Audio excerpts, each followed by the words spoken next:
जरा सोचिए क्या होता अगर हम मरे हुए इंसान को वापस जीवित कर पाते। ऐसा होते आपने सिर्फ फिल्मों में ही देखा होगा, लेकिन आज हम खतरनाक साइंस की इस वीडियो में आपको इतिहास के उस वैज्ञानिक के बारे में बताएंगे जिसने एक मरे हुए जीव को फिर से जिंदा करने की कोशिश की और इसमें वो सफल भी हुआ। मरे हुए इंसान को वापस जिंदा करने की कोशिश दुनिया भर में कई वैज्ञानिकों ने की है, लेकिन ये अब तक का सबसे खतरनाक और चौंकाने वाला एक्सपेरिमेंट रहा है। साल 1934 में विज्ञान के इतिहास में कुछ ऐसा हुआ जिसे किसी की उम्मीद नहीं थी।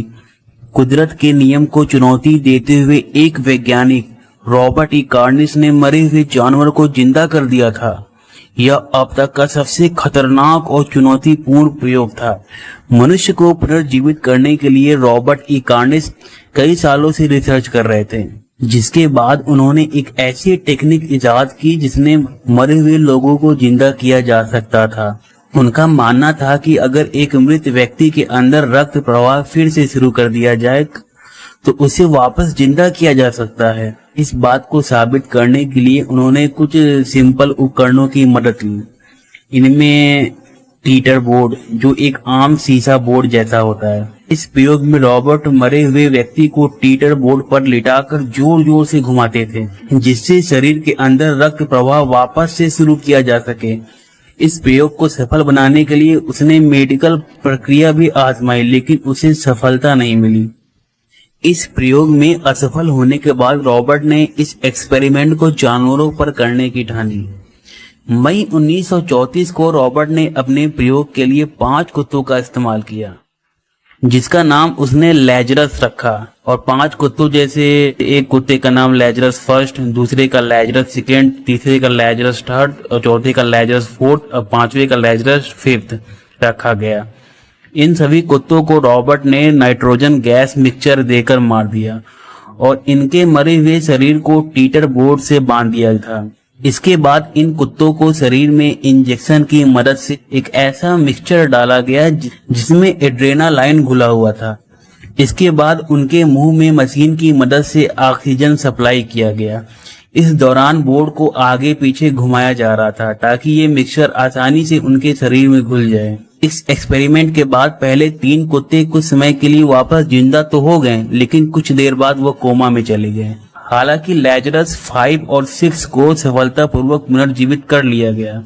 साल 1935 में मॉडर्न मैकेनिक्स में छपे एक आर्टिकल के अनुसार पुनर्जीवित होने के बाद लैजरस 4 किसी सहारे के बिना खड़ा नहीं हो पाता था।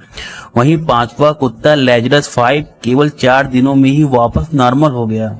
हालांकि इस एक्सपेरिमेंट के बाद ये दोनों कुत्ते कब तक जीवित रहे इसका पता किसी को नहीं चल पाया। साल 1934 में डॉक्टर कार्निस ने इस एक्सपेरिमेंट पर एक फिल्म भी बनाई गई जिसका नाम था लाइफ रिटर्न्स।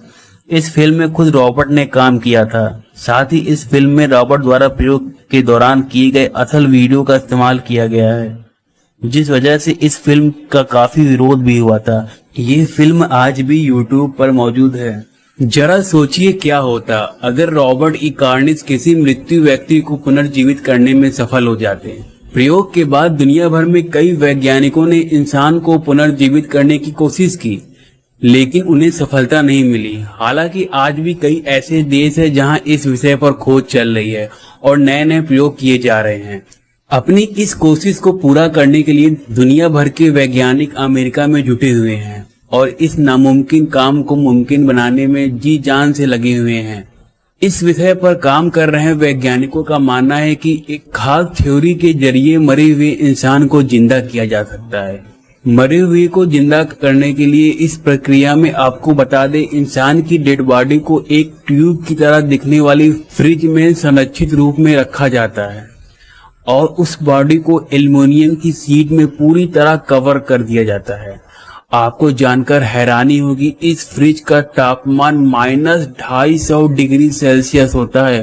-250। बता दें कि साल 2014 में 250 अमेरिकन की इच्छा मृत्यु के बाद सभी की डेड बॉडियों को वैज्ञानिकों ने इसी तरह की फ्रिज में रखा है। वैज्ञानिकों के साथ साथ सभी इच्छा मृत्यु करने वाले लोगों को मरने से पहले उम्मीद थी कि उन्हें एक बार फिर भविष्य में जिंदा किया जाएगा। सभी वैज्ञानिक इस थ्योरी के जरिए सभी 250 लोगों को जिंदा करने में आज भी दिन रात लगे हुए हैं।